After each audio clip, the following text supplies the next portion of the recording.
السلام عليكم ورحمة الله وبركاته. عليكم السلام ورحمة الله وبركاته. الله يبارك لك، كويسنا والله يا علي انك بترد، عشان اعزائي المستمعين ببقى مش عارف اسميكوا ايه. ف فربنا ييسر يعني. خلينا نبدأ على طول.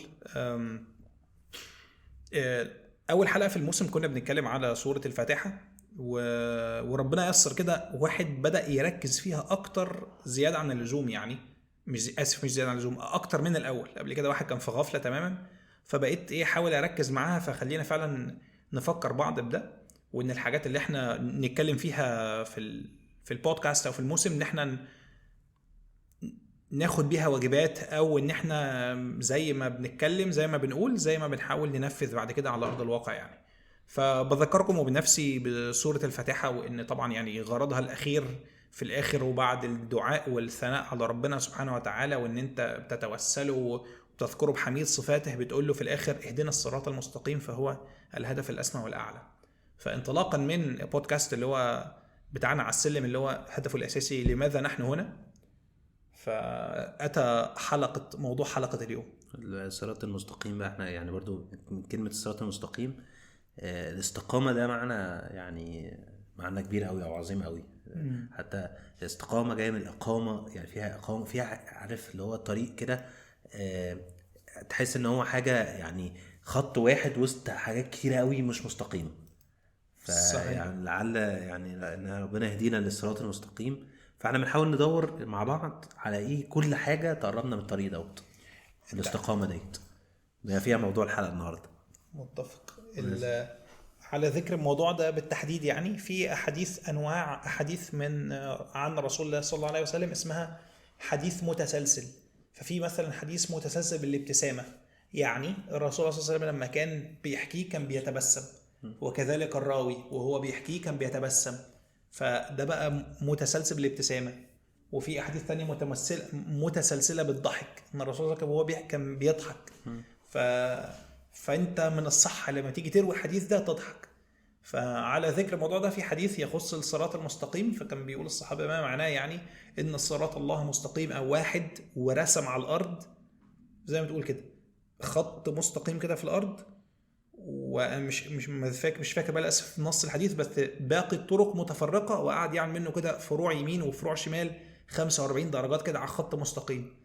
فما معناه يعني احذروا الطرق المتفرقة وتموتوا على خط مستقيم. فده كان يعني ليه حديث، وحديث متسلسل بالرسم او الخط على الارض كده. فانت لو ربنا رزقك وعرفت الحديث ده وهترويه لحد، يفضل ان انت ترويه بالتسلسل، فتعمل الخط مستقيم وتعمل منه الخطوط المتفرعة يعني. احنا هنتكلم على احد الخطوط المتفرعة النهاردة. يعني مش يعني هو مش موضوع خط كامل يعني، بس هو جزء من التفرع، الحيود عن الصح.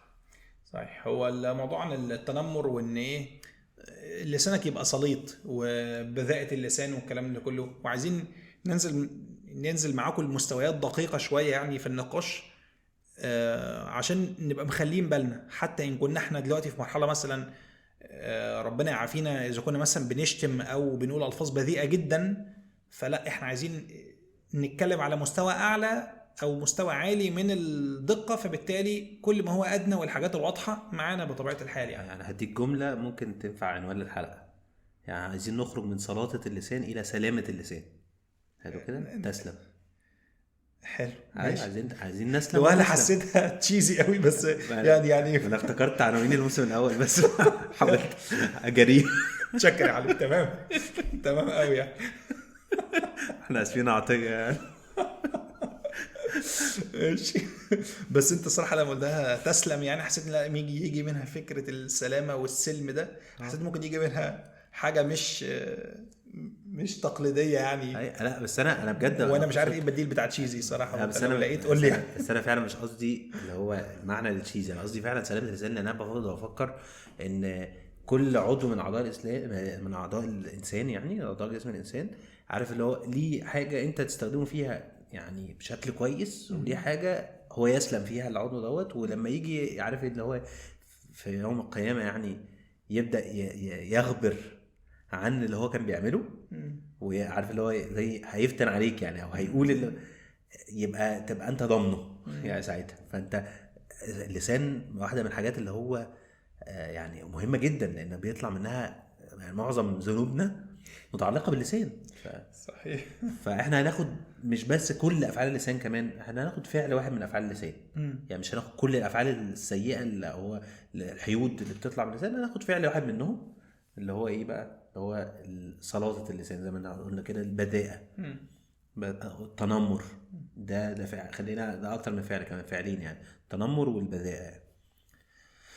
بس فممكن نبدأ بيه بالاسباب، ولا حابب تبدأ حاجة تانية؟ لا مفيش حاجه في بالي، يعني اللي هو بنأصل الشيء يعني. هو اصلا ليه حاجه زي كده موجوده يعني.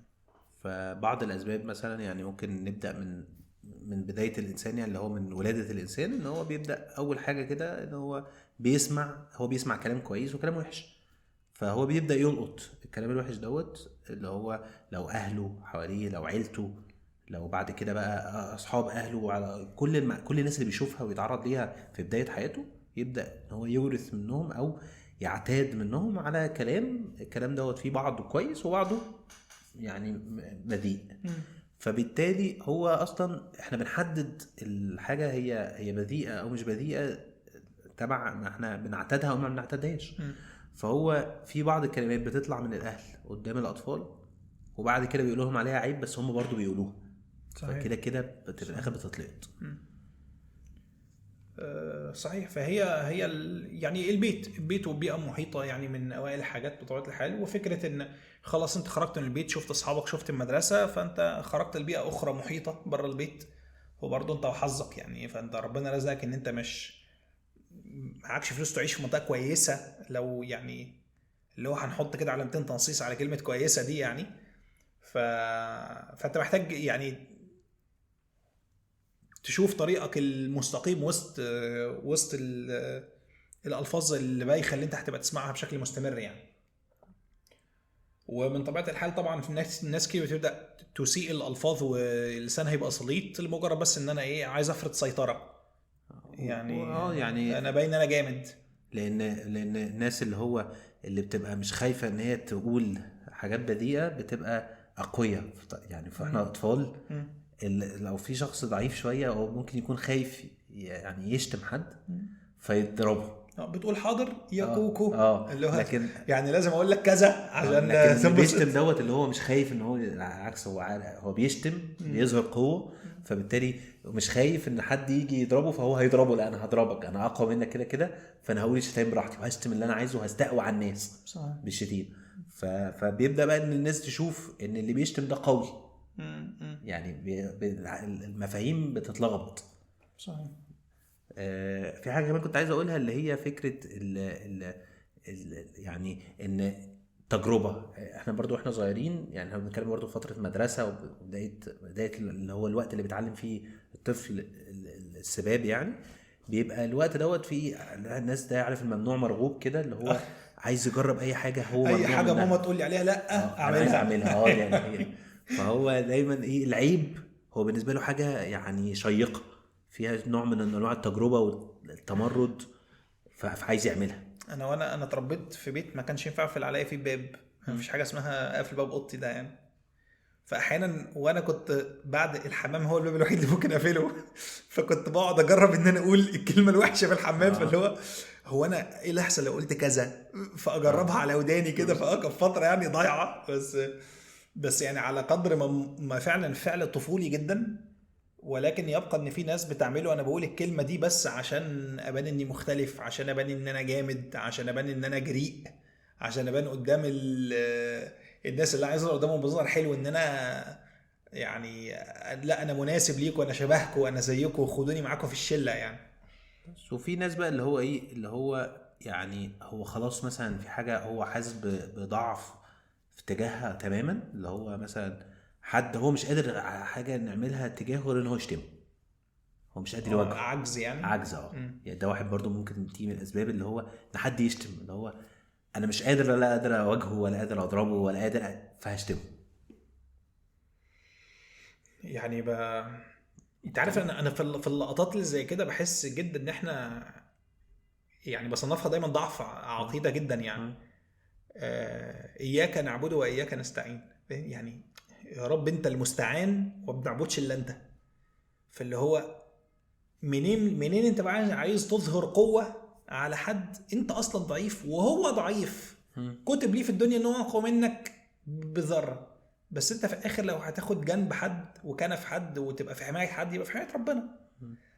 فبحس ان هي لحظة كده اللي هو لما حد يبقى ضعيف ونفترض يتمسك في خناقة واتعجن ضرب وهو المضروب ومعجون ووشه باين عليه، فيبدأ يشتم ويجري ويشتم، اللي هو ايه ده يعني فاللي هو ما شاء الله انت كده يعني انت في موقف خسران خسران دنيا اتضربت وخسران اخره انت شتمت، فاللي هو يعني انت بتعمل ايه؟ بالظبط، نفوق شويه. بس دي بعض اسباب الموضوع. وللاسف في منه مظاهر كتير حياتيه بنلاقيها ايه ده، دي حلوه دي جميله، ده طفل صغير طب يلا نقول له كذا، طب يلا نعلمه كذا، ايه ده الطفل قال كذا نقعد نضحك فنضحك ونقول إيه انت بتعرف ده الولد قال كذا، وتقعد تقول فالولد يحس ده انا بيني عملت حاجه جامده يعني، ده انا شايف ماما وبابا بيضحكوا وبيبلغوا الناس باللي انا عملته. وكون ان احنا نبطل ده كأبهات وكأولياء امور وكناس كبار، ولما يحصل ده قدامك تنكر ده على الاب، ماليش دعوه بالطفل، الطفل ليه اب وام ويربوه يا يفسدوه، بس انت في الاخر تنكر ده اللي هو لا ما تبقاش فرحان بيه وما تمشيش بابنك وتقول وتبقى مبسوط ان هو قال كلمه بذيئه او خلافه يعني هو زي عارف كنت بحكي معاك قبل الحلقه يعني على موضوع اللي هو ايه، انت اللي عايز تعلمه حاجه انت لازم تلتزم بيها، ما ينفعش تقعد تشتم وتقول له الكلمه دي عيب. طب ما بتشتمش اصلا يعني، هو يعني ما هو زي البيبسي، الاهالي تقعد تقول مش عايزه اولادي يشربوا بيبسي وهم عاملين يشربوا قدامهم بيبسي، ما هو في الاخر هيشرب بيبسي برضه يعني، ما هو مش هيعمل حاجه عشان انت بس بتقول له كده لكن انت بالفعل ما بتعملهاش. فلازم عارف اللي هو ايه، لو انت متعود ان انت تقول حاجات يعني بذيئه قدام ولادك انت اصلا محتاج تبطلها، يعني انت محتاج تبطل الحاجات البذيئه ديت عشان انت عارف ان ولادك هيتعلموها مهما كان اللي انت بتعلمه فاكر ان هو هتقول لهم بالكلام ان هو مش عادي، لا هم هيعتبروه عادي وهيعملوه طالما انت بتعمله، هم ده انت بالنسبه لهم اللي هو المثل الاعلى يعني، اللي هم بيبصوا له دايما، هم اتولدوا لقوا اب وام فبيبصوا لهم بيشوفوا افعالهم يعرفوا انها ايه عادي وايه مش عادي، بيتكون المنطق بتاعهم عن طريقهم. صحيح. بس المستوى الاخر اللي انا كنت عايز نسعى له اللي هو ان انت يعني ممكن الناس تفهم من كلامنا لا ده كده الناس اللي بتشتم وتقول ابن كذا وابن كذا او يقول الفاظ عاديه بس الفاظ فجه جدا، لا انا بتكلم في الفاظ اللي هو يعني ايه لازمتها انك تقول على حد انه عبيط بقصد الاهانه، مش انك بتلعب وبتهرج ومعروف ان بتهرج يعني واللي قدامك عارف انك بتهرج والمجتمع عارف يعني فيها ليها شور كتير قوي، بس حتى على مستوى كلمه عبيط، على مستوى مثلا الاصوات اللي الناس بتطلعها من مناخيرها، ليه حتى تقول الكلمه نفسها دي، يقول لك ايه، يقول لك ما هو نايم بيشخر، ماشي يعني ليها بديل اخر ممكن تستبدله في هذا السياق يوصل نفس المعنى، فانت ليه تستخدم اللفظه اللي خلاص للاسف اتربط مع انه فعل عادي يعني بس اتربط بيه فعل من الافعال البذيئه، فنحاول حتى نتجنب الالفاظ حتى اللي بتوصف ده، اصله قال الجمله الاعتراضيه ماشي يعني نقولها جمله اعتراضيه لكن مش لازم تقول ايه ده قالها وتقوم قايل حروفها متفرقه، اصل قايل حروفها بالانجليزي، عملت ايه انت كده؟ فانا رايي ان حتى الناس مش ما تستخدمش الشيء نفسه، حتى ما توصفوش بصفته للاسف طالما ان صفته معروفه عرفا انه بقى يعني موصوم وبقى عليه كده ختم، ده كده حاجه مش تمام. انت قلت حاجه والعرف بقى يعني العرف هنا بيلعب دور مهم لا معلش اصل انا بس قطعتك عشان انت قلت حاجتين عارف اللي هم زي ما بيكونوا استفزوا افكار في دماغي بس اللي هي فكره اللي هو لما كنت بتقول عبيط وبتقول اللي هو ليه نقول كده وحتى لو هزار ومش عارف قعدت تتكلم كتير على حته الهزار ف احنا عندنا مشكله في مجتمعنا ان احنا مش دايما الحاجه اللي بتزعلنا بنقول ان هي زعلتنا خلاص، فانت ممكن تكون مفترض شايفها بان ضعيف يعني فلان الفلاني ده ما بيزعلش يا عم منها، انا بقولها له وهو عارف وانا عارف ان هو بقولها له وهو ما بيزعلش، لا انت مش عارف ان هو ما بيزعلش مع احترام فدي اول حاجه فلازم ناخد بالنا حتى لو انا مفترض ان اللي قدامي ما بيزعلش، اللي قدامي مش دايما بيقول دي حاجه فانا لو انا نيتي في الكلام دوت التقليل منه دي كده خلاص غلط، انا قلت بقى عليه عبيط وهو بيقبلها ما بيقبلهاش، لو انا الكلمه ديت فيها تقليل من الشخص اللي قدامي، فدي واحده من الحاجات اللي هي ايه، انا بقل منه عشان بقلل منه يعني، عشان يا اما انا اعلي في نفسي، يا اما حاجه متعلقه بكبر جوايا، يا اما حاجه متعلقه بغيره منه او ايا كان. اللي انا عملته في صوره هزار دوت شكله عامل ازاي، لو هو شكله كده غلط فالمفروض ما اقولوش. دي ناحيه. الناحيه التانية انت ايه اللي انت، انا نسيت انت قلت في حته اللغه لما قلت اول حروفها بالانجليزي. في بقى برضو موضوع بيستفزني جدا بصراحه، يعني نفسي الناس تبطله برضو، ان في بعض الكلمات تبقى عيب جدا جدا بالعربي بس الناس تقولها بالانجليزي عادي، ولاد وبنات. لا يا جماعه، انا والله انا مش عايز اذكر امثله يعني، انا لقيتها انا لقيت اللي هي الكلمه اللي بالحرف الاف دي مكتوبه على تيشيرت وناس بالعربي، بتمشي لا باللغه العربيه، أصلاً، فاللي هو وللاسف يعني كان لابسها بنت ويبدو ان هي كانت ظاهريا يبدو ان هي كويسه، بس يعني ليه انا بقول لك انا مستغرب يعني جدا من فكره اللي هو ايه، اللي او لو قلتها بالانجليزي خلاص ما بقتش يعني معبره، ما هو ده نفس المعنى، ما هو المعنى متقال فيها. فانا بستغرب جدا موضوع اللغه دوت وحاجه، بس عشان كده ما قدرتش افضل ساكت بصراحه وانت بتتكلم. صح بس يعني على ذكر الموضوع ده في قصه من الاثر، يعني ان تاج الدين السبكي، تاج الدين ابن السبكي يعني رحمه الله، بيقول يعني او بيحكي وهو بيدرس على ايدين والده في المجلس او في بيته يعني، كنت جالسا بدهليز دارنا فاقبل كلب فقلت اخسأ كلب ابن كلب. طبعا هو يعني عشان الكلب نجس فهو مش عايز يخرج بره بيتهم يعني. فزجرني الوالد من داخل البيت فقلت أليس هو كلب ابن كلب؟ قال شرط الجواز، جواز ان انت تطلق عليه كلب، عدم قصد التحقير. فقلت هذه فائدة، هو كتبها يعني انها فائدة.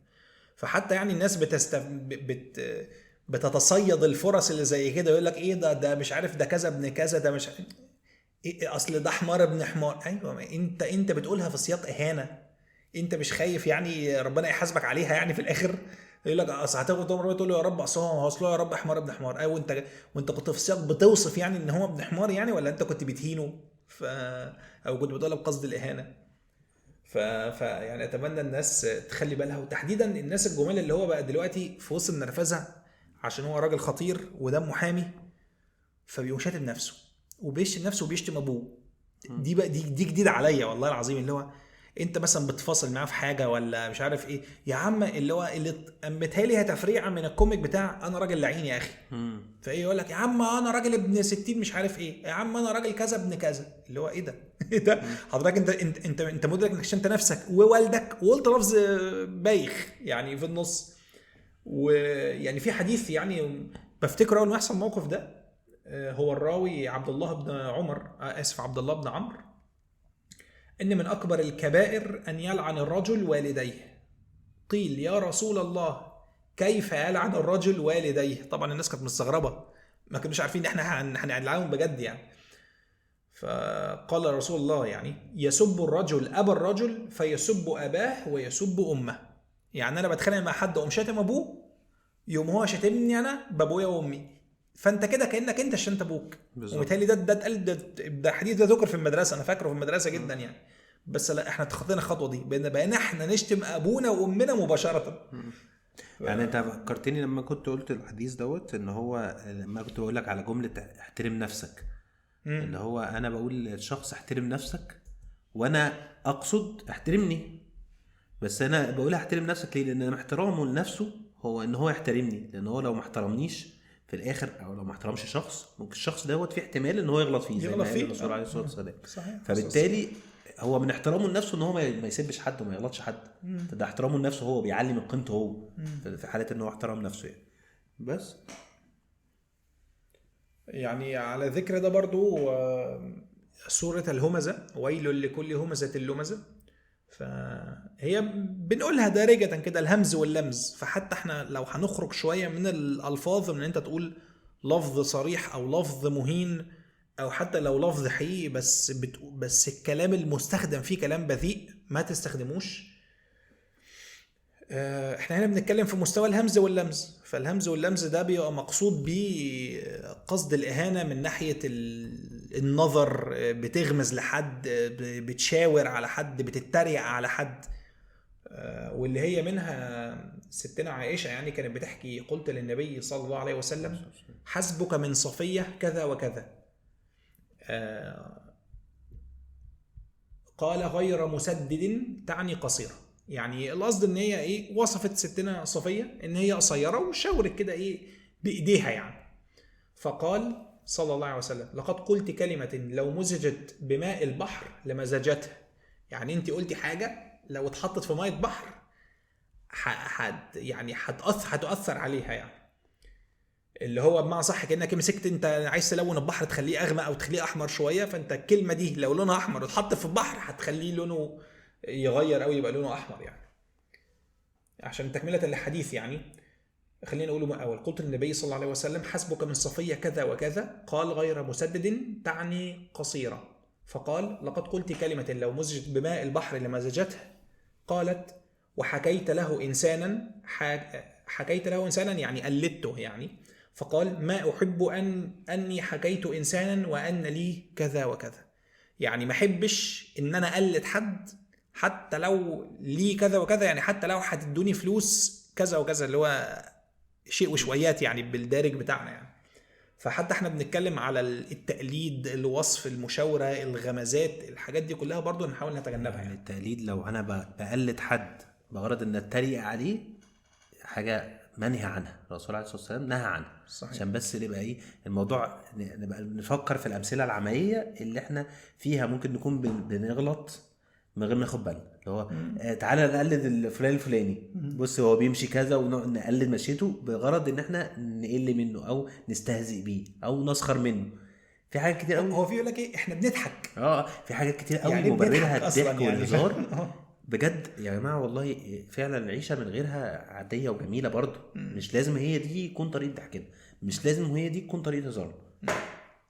فانا بس عايز افكركم وافكرنا احنا بنعمل ايه. احنا قلنا شويه اسباب ليها علاقه باسباب اللي بتخلي حد صليط اللسان او كده او بيسخر من الناس، وبعد كده دلوقتي احنا عمالين بنذكر انفسنا واياكم بالحاجات اللي هي الاحاديث بتاعت الرسول عليه الصلاه والسلام وبعض الايات اللي بتتكلم عن بذاءة اللسان حوالين الموضوع. وبعد كده بقى نوصل في الاخر نبدا نتكلم في ايه اللي ممكن نعمله.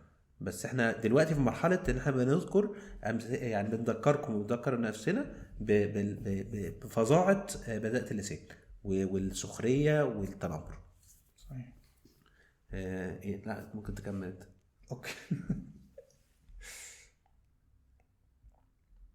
يعني برضو من ضمن الاحاديث اللي كنا واحنا بنحضر لقيناها يعني عن عقبة بن عامر قال يا رسول الله ما النجاة؟ قال امسك عليك لسانك وليسعك بيتك وابكي على خطيئتك. يعني طب خلينا بس نشوف الحاجتين التانيين. يعني وليسعك بيتك يعني مثلا ايه، خليك في حالك، خليك في بيتك، ما معناه يعني ما وابكي على خطيئتك يعني انت عملت خطايا ابكي عليها، فدي رقم 2 و3 ورقم 3 ابكي على خطيئتك. لكن في رقم 1 اول حاجه يعني الرسول صلى الله عليه وسلم ذكرها امسك عليك لسانك. بس البتاع ده خلي بالك منه يعني بيودي مهالك يعني. فربنا حفظنا واياكم يعني. وعن عبد الله بن مسعود رضي الله عنه قال والذي ان الرسول عليه الصلاه والسلام أنا آسف عن عبد الله بن مسعود رضي الله عنه قال والذي لا إله غيره ما على ظهر الأرض من شيء أحوج إلى طول سجن من لسان. فده قول يعني منسوب لعبد الله بن مسعود. في حديث الراوي الحديث ده اللي هو سهل بن سعد الساعدي بيقول قال رسول الله عليه الصلاة والسلام من يضمن لي ما بين لحيته وما بين لحييه وما بين رجليه أضمن له الجنة.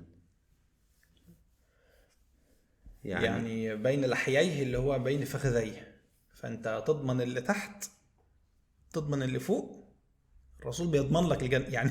يعني الرسول بيضمنها لك يعني أنت تمام. أنا الحديث بقى دوت اللي جاي دوت أنا عايزك أنت اللي تقرأه، بس هو حديث يعني برضو أنا دوت اللي هو بذكر حتة الهزار عشان انا دايما كنت قبل كده ببرر لنفسي كتير قوي لما كنت بقول كلام في وسط الهزار ان انا بهزر وان الكلام دوت يعني مش مقصود بجد وحاجات زي كده. ولما سمعت الحديث دوت ساعتها ده كان تغيير كبير في نظرتي لفكرة الهزار ديت اللي هي بتاع ان العبد لا يتكلم بالكلمة من رضوان الله لا يلقى لها بالا. شفتها؟ ايوه ممكن تقرأه معلش. ايوه ده إن العبد لا يتكلم بكلمة من رضوان الله لا يلقي لها بالا يرفعه الله بها درجات، وإن العبد لا يتكلم بكلمة من سخط الله لا يلقي لها بالا يهوي بها في جهنم. يعني الكلمة اللي هو ممكن يقولها العبد هو مش واخد باله، عارف، لا يلقي لها مش ولا عامل حسابها ولا فاكرها ان هي حاجة كبيرة ولا يعني يا عم قشطة فلان ده فلان ده تمام. يعني فاهم. حتى أنا أصلا أنا ممكن أقول لك كلمة هي مش اهانه، اللي هو فلان الفلاني لا قشطه سيبك منه. بص انا ما غلطتش بس انت وصل لك حاجه، انا كده اللي عملته ده مش تمام. وانا فاكر ان الحاجه دي صغيره وعدت عليا كده كلمه صغيره في يومي. دي صغيره يا عم، ما انا ما قلتش حاجه، انا ما قلتش حاجه يعني. تاثيرها بقى بص يعني يرفع الله بها درجات او يهوى بها ايه في جهنم. يعني يعلى بها درجات في الجنه يا يهوى بها في جهنم. يعني ربنا يعافينا يعني. امين. فالموضوع مش سهل ومش هزار خالص بجد. ولا وحتى النص الاولاني من الحديث اللي هو يعني انت بتقول كلمه لا يلقي لها بالا، اللي هو مثلا ايه، انت عارف كده ماشي في الشارع في حد رمى حاجه، يا ابني ما بلاش يا ابني البتاعه دي وتسيبه تمشي. الله اعلم، الله يمكن الكلمه دي عند ربنا تبقى كبيره، يمكن تيجي دي اللي تنجيك يعني. صح. فنفس الكلام على فكره لما نقول الناس والله ايه، لما تلاقوا الناس بتتمقلس وبتهرج على ناس تانية، لا اقفوا لهم، قولوا لهم، فكروهم بدافع ان انت بتفكر نفسك، مش بدافع ان انا لي عليك سلطه، ولا انت المفروض تسمع كلامي، ولا انا اجمد منك وانا اكثر ايمانا منك فبقول لك ايه لا اصحى كده ومش عارف ايه. لا انت بتفكر نفسك.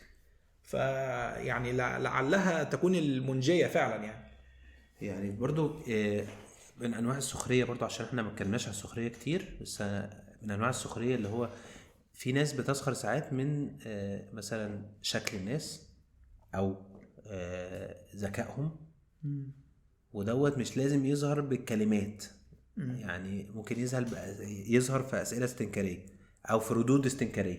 مثلا حاجات انا عارف ان دي حاجه معظمنا بيقع فيها، بس اللي هو مثلا انت صاحي ولا نايم؟ لا انا نايم. انا بدي مثال بس صغير على ايه بعض الردود اللي هو انا ببين اللي قدامك ان انت السؤال اللي بتساله ده سؤال غبي. انا بسخر من عدم ذكائك يا ابن الايه، فكرت فيها خالص. انت صح. فانا ايه يعني لا بس دي بتتقال في سياقات ضحك احيانا او بتتقال طبعا في سياقات تانية بتبقى لو في سياق شغل او حاجه. بس انا بدي بس مثال بس عشان اوضح ان هو ممكن حد يسال سؤال وحد يرد عليه رد ان سؤالك ده غبي. ايوه صحيح اللي هو يرد عليه رد بديهي كده قوي، اللي هو مثلا ايه، لا يعني انت بتسال سؤال غبي، انت جيت فانا بستهزئ من ذكائك او بقلل من ذكائك لاحساسي ان انا اذكى منك، او ان انا بحاول اخد بونت عليك، يعني اعلى عنك، فاهم، اقلل منك في قعده، اقلل منك قصاد نفسك ايا كان يعني، بس انا بقلل منك. فاهم؟ فدي واحده من انواع السخريه اللي برضو ساعات بتعدي علينا. فاهم؟ واحده من انواع السخريه من الشكل، اللي هو انت خد بالك برضو يا جماعه، انت مش بتسخر من شكل البني ادم اصلا، ما تحكمش في شكله. والله انت بتسخر من خلق الله. والله. فاهم؟ فالقصير والطويل والرفيع والتخين والحاجات اللي هي الابيض والاسود، يعني ما ينفعش، ما يصحش. انت معلش دايما افتكر ان انت مخلوق، وان انت عبد ربنا، وان دول عبيد ربنا، وان دول خلق الله. اذا كانوا بقى هم يعني شكلهم دوت بالنسبه لك انت كويس، بالنسبه لك مش يعني مالكش ان انت تتكلم على اشكال الناس وكده، لان برضو الموضوع ده برضو الكوميديا في الافلام وفي المسلسلات والحاجات دي بتخلي ان العادي هو عكس ده. هو ان عادي ان احنا نتريق على اشكال الناس وعلى صورهم وعلى طريقه كلامهم وعلى حاجات كتيره جدا بيعملوه.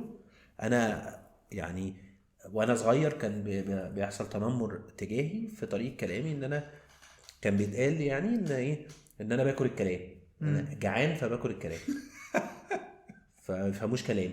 فانا دي حاجه تفضل تاثر فيا يعني سلبي، بطريقه سلبيه. مش دي حاجه مش هتحل عندي الموضوع، حاجه هتعقده اكتر. كان بيتقال لي، بيتسخر مني بقى بطريقه بقى غريبه جدا يعني. في مسلسل اللي هو كنا احنا صغيرين اللي هو ونيس، فكان في شخصيه اسمها عبد بتاعت الله. عبد الله. فكان يتقال لي عبد الله عشان عبد الله كان في المسلسل جايبين ان هو بيتكلم في طريقه ألدغ ومش بيعرف يتكلم قوي ومش ذكي قوي، فيتم اهانتي بتشبيهي بعبد الله. فاهم؟ اللي هو اصلا ايه، اسم لوحده اسم شريف، فاهم؟ بس كمان انت بيتم اهانتك بتشبيهك بحد، فهم بيهينوا الحد ده وبيهينوك. ده غير ان هو اصلا كمان في ناس بقى اللي هو ايه، انا ما بسخرش من حد، بس انا بقعد اشتم في الممثلين وفي المغنيين وفي ناس كتير ما اعرفهاش. اقعد اشتم براحتي بقى، دول دمهم مباح يعني. فاهم؟ لا والله يعني مش حقيقي يعني. لا انت ليه ليه تشتم اصلا يعني؟ صح. يعني في حاجات كتيره احنا جايين بنذكر نفسنا ان احنا ايه، في حاجات كتيره احنا شايفينها عاديه وتعدي علينا كتير، لا انت مش المفروض نعملها. مش المفروض نشتم دول مش مباح شتيمتهم. مش كل انت مش اي حد غيرك وغير الناس تعرفهم مباح بالنسبه لك انت تجيب سيرته وتشتمه وتسخر منه وهكذا. فبرضو من الحاجات برضو اللي هي، انا عشان بتكلم عن مصر كتير، عشان مصر كتير فكره الهزار فيها طاغي وبيضغى على حاجات يخليك ما تاخدش بالك من حاجات تانية. صحيح. فتلاقي بقى اللي هو ايه، في افيهات، في ميمز، صور وحاجات فيها تريقة على ناس، وانت برضو بالنسبة لك عادي، انا بنشر ميم، ده ميم في الفلان الفلاني الممثل اللي صورته موجودة، اللي هو كده مش هيشوفها، او حتى لو شافها ده هيتبسط ان هو منتشر. ده يعني بتفترض شوية افتراضات كده، وكمان بيبقى فيها سخرية منه ومن الناس اللي انت بتشاور معاهم الميم، لو انت بتحاول تشبه ده بموقف ليه علاقه بيهم. أيوة. بعدم ذكائهم، مش عارف ايه، بموقف تعرضوا له كان وحش، ومش كل الحاجات بتبقى عارف فيها ان الناس اتضايقت ولا لا. صحيح. فبس احنا بنعمل يعني بندعوكم ان انتوا لا ركزوا، عشان الحاجات ديت الصغيره دي لا كبيره، وفي منها كبير قوي وممكن يهوى بها الى جهنم زي ما في الحديث التاني. صحيح. بس ربنا يعافينا يا رب. خش في الحلول ولا خش يا باشا. صحيح، على ذكر اللي انت كنت بتقوله، اللي هو نفترض يعني انك تسخر من خلق الله، يعني لمستني جدا فكرة اللي هو لو حاجة دنيوية قوي. يعني تخيل مثلا ان انت ابن امير، انت قدامك ابن امير عنده 7 سنين او 10 سنين، يعني في سن هو اقل منك، فهو لسه في شيء من الطفولة والسذاجة. يعني انت بتعامله باحترام واجلال فظيع عشان ابوه بس. وباشا ده لو ابن ضابط شرطه بقى، ولو ابن مش عارف وزير ايه، ولو تمام يعني. فانا بقول لك في ده موجود، وبتنسى فعلا ان ده زي ما تقول ده خلق الله. يعني انت بتسخر من عبد من عباد الله اللي ربنا سبحانه وتعالى يعني بيقول ان حرمة عبد من عباده المسلمين اشد عنده من حرمة الكعبة، فانت بتسخر منه. هيبقى مين خصيمك يوم القيامه؟ يعني يبقى اللي هو يعني سواء العبد خصيمك يوم القيامه او ربنا لو خصيمك يوم القيامه، انت في حالتين خسران يعني. فيعني خلينا ننقذ نفسنا يعني. ويعني وخلاص هنيجي هنا، لو احنا فعلا في حلول، بسم الله الرحمن الرحيم، ما في، انت هتضحي، خلينا كده صراحه، هتضحي بقى ان انت والله ده انا مش عارف اهزر زي الاول، ده القعده ما بقتش فكه زي الاول. هي كانت بالنسبه لك فكه عشان تعرف تتكلم، لكن لو انت اللي كان بيترمي عليك الكلام، القعده ولا كانت فكه ولا كانت نيله، القعده كانت سودة على دماغك يعني. فببساطه انت هتبدا تختار اصحابك والمجتمعات اللي يعني بتحتك بيها بشكل مستمر يعني. اظن ده وان يبقى عندنا شيء من الجرأة في ان انت تقول لا. ان حد قدامك قال حاجه غلط، او قال لك انت حاجه غلط، لا اللي بتعمله ده غلط والمفروض نبطل ده. جبنا سيره حد ما ينفعش، جبنا سيره مغني فلان ده ابن مش عارف ايه، يا عم ما هو رايح وبيشرب وبيعمل، حبيبي مالكش دعوه، مش قصتنا، ادعي له بالهدايه. لكن انت ليه تغلط فيه وتاخد منه، تاخد على حسابه يعني بعض السيئات يعني. انا كنت هقول بس اللي هي بتاع اختار صحابك واختار الناس البيئه المحيطه بيك وكده، ان دي تعتبر حل كومن في مواضيع كتيره بنناقشها. صحيح صحيح. عشان دي يعني تخليك هو كده الناس اللي بتمشي كويس دلوقتي عشان بس فكره اللي هو بتاع ايه يا عم ده فلان معقد مش عارف ايه معقد اللي هو يا عم انت معقدها كده يا عم معقد يا عم بس ادخل الجنه مش مشكله يعني اللي بيحاول يعمل حاجه صح في وسط المجتمع شويه فيه بعض العيوب يعني فاهم ربنا يعافينا ان شاء الله هيبقى هو دايما ايه غريب بالنسبه للمجتمع ده. فانت بتصبر نفسك بان انت تحاول تقعد مع ناس لما تتكلم الكلام دوت يكون اقل غرابه او هم اللي يفكروك مثلا تفكرهم تذكرهم ويذكروك. فلما تيجي تحكي لهم مثلا عن حاجه في واجهتك ولا مش عارف ايه هم بيفكروا بفكر اخروي على عكس اللي بيفكر بفكر دنيوي وممكن يغفل عن الفكر الاخروي. صحيح. فدايما هتلاقي دوت حاجه من الحاجات اللي هو ايه العلاج وكمان مش هتقعد تسمع منهم الكلام ده كتير فمش هتعتادوا. صحيح. مش بس انت هتبقى مش غريب لما تقول لما حد فيهم يغلط فتفكروا لا انت كمان مش هتبقى بتسمع الكلام ده نفسه فودانك مش هتعتاده. بس برضو ده مش معناها ان انت ما تواجهش المجتمع بقى العادي. فلو واجهت المجتمع عادي زي ما عباس بقى كان بيقول ازاي تعرف يعني تبقى قوي بقى بجد قوي بجد وتقول لا وترفض ده او تستنكر دوت وازاي تكون ذكي برضو في استنكار دوت. ما انا ممكن اختار في وقت من الاوقات يعني احنا بنقول استنكر دوت بس مش بنقول لازم اول ما حد يقول كده تقوم قايل له لا انت بتعمل ايه دلوقتي حالا مش عارف. ممكن يكون في طريقه تانية الله اعلم الطريقه الحكمه في ان انت هتروح تاخده بعديها تقول له انت قلت كذا وانا يعني ما تقولوش ومش عارف ايه وانا او لو حاجه ما اقبلش كده. وهي بيقال يعني النصيحه في وسط الملأ فضيحه بالظبط. فانت اللي هو يعني لو خلاص مضطر في الملأ يكفي بس ان يا جماعه اللي بيحصل ده مش مظبوط من غير توجيه كلام لحد يعني. وفعلا انت بعد كده خده يا باشا جنب الجنب ودردش معاه. بالظبط. ايه تاني؟ يعني حديث رسول الله صلى الله عليه وسلم اللي هو يعني أقربكم مني مجلسا يوم القيامة أحسنكم أخلاقا. فبحس إن هي بتسهل علينا قوي يا جماعة والله العظيم. يعني أنت بس يعني إيه حسن خلق مش سهل بس لما تيجي تقارنه بحاجات تانية يعني المفروض نسعى لها ولكن صعب كتير لأحد تقول بقى طلب العلم وحفظ القرآن وحفظ الحديث والدعوة إلى الله سبحانه وتعالى والجهاد فحاجات كل واحدة فيها صعبة جدا جدا. لما تيجي تبص لحسن الخلق قصادها مش بقلل منها بس تحس ان هي اقرب واحدة تقدر تتخيلها وتقدر تلمسها. طب ما انا هعمل ناس كويس ما انا هحترم نفسي هيقل ادبي الناس جت عليك احتسبها لله سبحانه وتعالى سامحهم في الدنيا وما تستناش في اخر سامحهم في يعني سبحان الله يعني. فبحس اللي هو انت لما بتعمل الافعال دي متفرقه تحس كده اللي هو ايه لا ده انا حقي بيتاخد. وانا كل مره بمر الموضوع احس ان انا يعني وانا بسعى انا ما بقولش ان انا خلقي جميل يعني بس احس اللي هو ده انا اتضحك عليا انا كده ضعيف انا مش عارف ايه. لكن لما بقى حاطط قدامي هدف ان لا والله انا بعمل ده حرصا في مرافقه رسول الله صلى الله عليه وسلم فبحس الموضوع بيهون. بحس ان في هدف انا بسعى له هدف ممسوك بدل ما انا ايه لا انا المفروض ما اردش عليه ده هو شتمني المفروض ما اشتموش ده هو مش عارف ايه كده.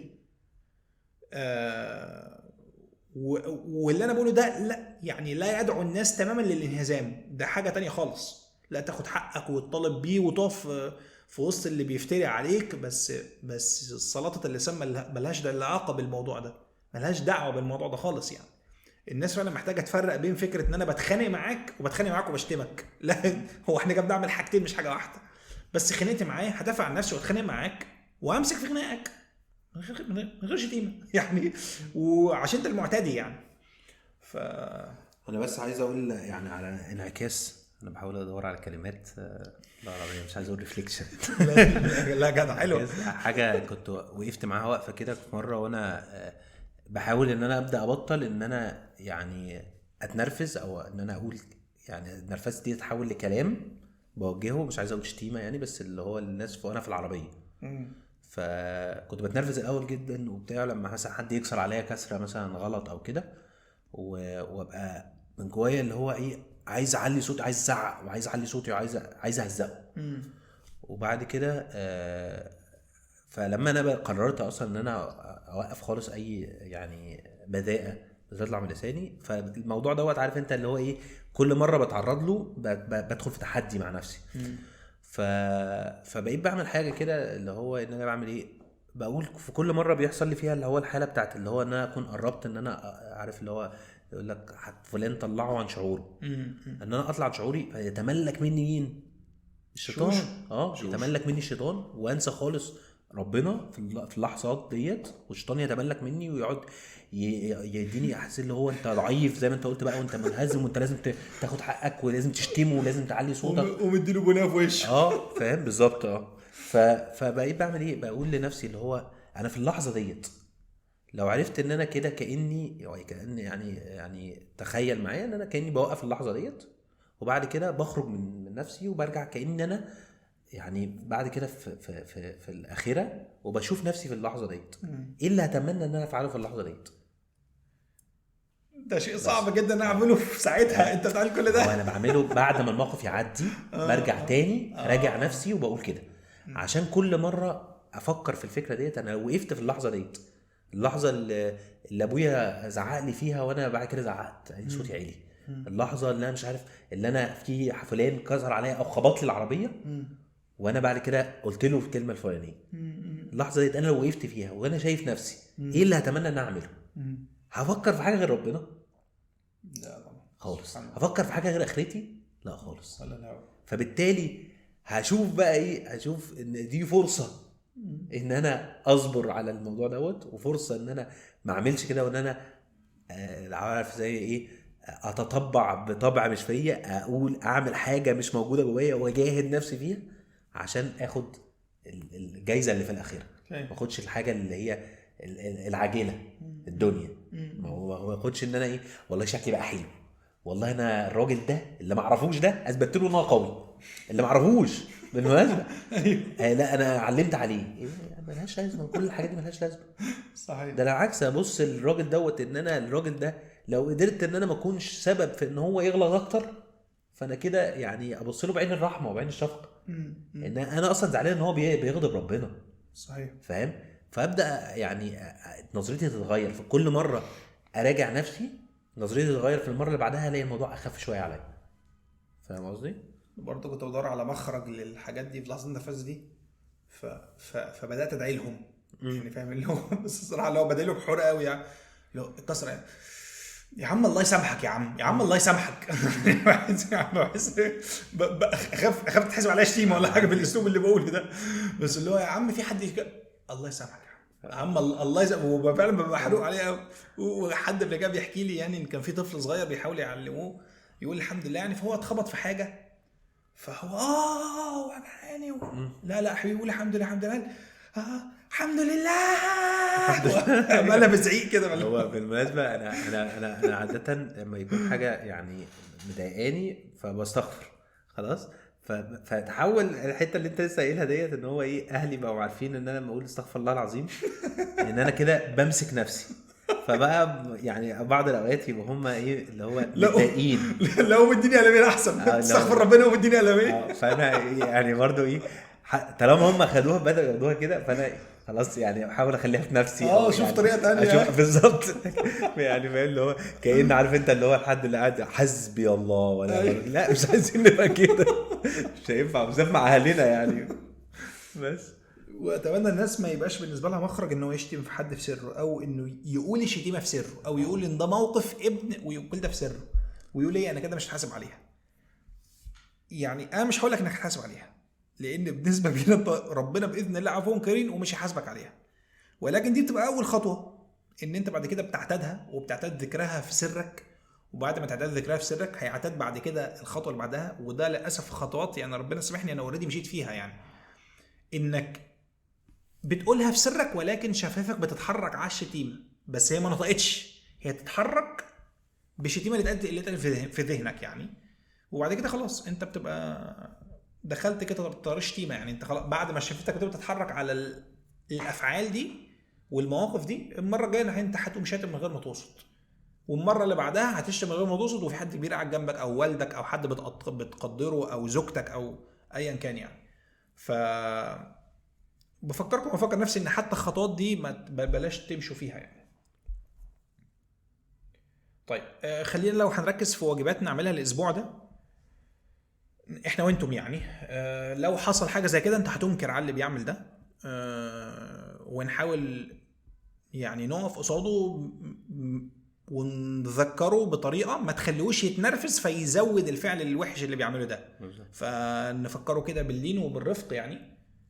وانت ربنا يبارك لك، يعني المثال اللي كنت ذكرته لي بتاع ان ربنا سبحانه وتعالى لما امر سيدنا موسى ان يروح يدعو فرعون ويقول له قولا لينا، يعني الرسول ونبي عظيم من انبيائه يروح يكلم عاتيه من اعاتي الارض اللي بيقول انا ربكم الاعلى، والرسول يكلمه ويدعوه ويقول له قولا لينا. فهنا يعني لنا هنا وقفه والله يعني. ربنا بيأمره زي ما انت كنت قلت بقى، اللي هو المنهج المفروض يتبعه ان هو المفروض يبقى قوله قول لين، ما يكونش فظ بس. فهو ده يعني ده. ومع مين؟ مع واحد من يعني من اكتر الناس اللي هو يعني دايما كمثال للكفر اللي هو فرعون. حتى في لغتنا يعني. بالظبط. فبالتالي ربنا بيأمره بالحاجه اللي خلاص احنا هل احنا احسن من سيدنا موسى؟ هل اللي بنكلمهم اوحش من فرعون؟ لا طبعا. يعني الحمد لله والله، الحمد لله هم كده. فننكر ونقول قولا لينا يعني. واحنا طبعا نخلي بالنا من كل الكلام اللي احنا قلناه ده يعني. فنتمنى ان احنا جميعا نخلي بالنا بده.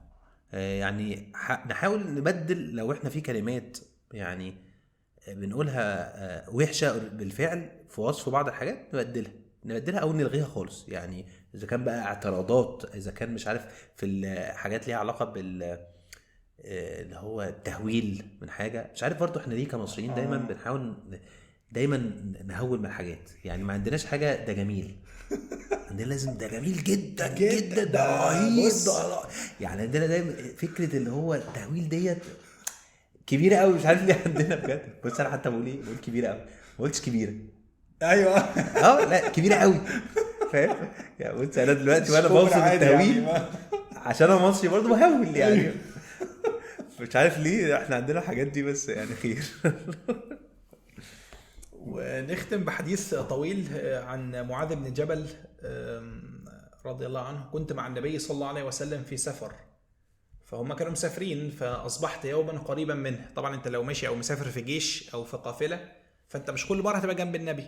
فهو في مرة بيحكي وهو في سفر: فأصبحت يوما قريبا منه ونحن نسير، فقلت يا رسول الله أخبرني بعمل يدخلني الجنة ويباعدني من النار. قال صلى الله عليه وسلم: لقد سألتني عن عظيم وإنه ليسير على من يسره الله عليه. فاستعينوا بالله. الموضوع صعب انك تبطل شيء صعب، استعين بالله. تعبد الله ولا تشرك به شيئا، تقيم الصلاة وتؤتي الزكاة وتصوم رمضان وتحج البيت. ثم قال صلى الله عليه وسلم: ألا أدلك على أبواب الخير؟ يعني خلاص دي الأساسيات، تعال بقول لك على أبواب الخير. الصوم جنة، يعني وقاية أو حماية. الصدقة تطفي الخطيئة كما يطفئ الماء النار. فبرضو كتير جدا أذنبت، غضبت، شتمت، طلع يا باشا انزل اشتري حاجة وهديها لحد يعني. كما يطفئ الماء النار. وصلاة الرجل من جوف الليل. ثم تلا: تتجافى جنوبهم عن المضاجع يدعون ربهم خوفا وطمعا ومما رزقناهم ينفقون فلا تعلم نفس ما أخفي لهم من قرة أعين جزاء بما كانوا يعملون.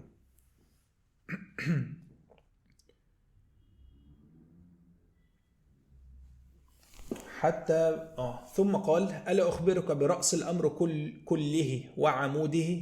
يعني أقول لك بقى إيه الخلاصة وذروة سنامه، يعني الخلاصة والزبدة بقى كلها. قلت: بلى يا رسول الله. قال: رأس الأمر الإسلام، وعموده الصلاة، وذروة سنامه الجهاد. ثم قال: ألا أخبرك بملاذ ذلك كله؟ خلاص يعني أسبق هنا بقى دي عايز الزتونة كلها. قلت: بلى يا رسول الله. قال: فأخذ بلسانه، يعني مسك لسانه وقال: كف عليك هذا. فقلت: يا نبي الله، وإن لمؤاخذون بما نتكلم به، يعني يا رب يا رسول الله احنا هنتحاسب على اللي بنقوله ده. فقال: ثكلتك أمك يا معاذ، وهل يكب الناس في النار على وجوههم أو على مناخرهم إلا حصائد ألسنتهم؟ ويعني تاني، واحنا بنفكركم ونفكر نفسنا بشتيمه معتمده كتيره جدا على العرف. فلو حد هيستغرب ان ايه ده، طب ما الرسول قال ثكلتك امك يا معاذ، ما هي شتيمه اهي. لا، هي كانت في العرب زمان دي كانت زي كده عندنا ايه، يا عم يخرب بيتك، ده الواد الفلاني ده الواد الفلاني ده عفريت. يعني ده من ضمن الكلام الدارج المعتاد. فانت على حسب العرف. فانا حتى كنت بقول لعلي يعني لو انت قهراوي ورحت اسكندريه ما تقولش الكلمه بتاعتهم بقى، يعني دي كلمتهم هم عشان ده العرف بتاعهم هناك بتوع، وده عرف الاسكندرانيه. انت راجل قهراوي راح في اسكندريه ما تقولهاش هناك يعني. ده مش ما يسيبلكش المجال انك ترجع تقولها هنا او هناك سداح ومداح يعني. فربنا يذكرنا واياكم ويهدينا واياكم ويوفق وييسر للخير يا رب. ان شاء الله. ماشي، احنا هنختم بقى برضو الدعاء بتاع ختم المجلس. سبحانك اللهم وبحمدك، اشهد ان لا اله الا انت، استغفرك واتوب اليك. شكرا جزيلا، اشوفكم على خير.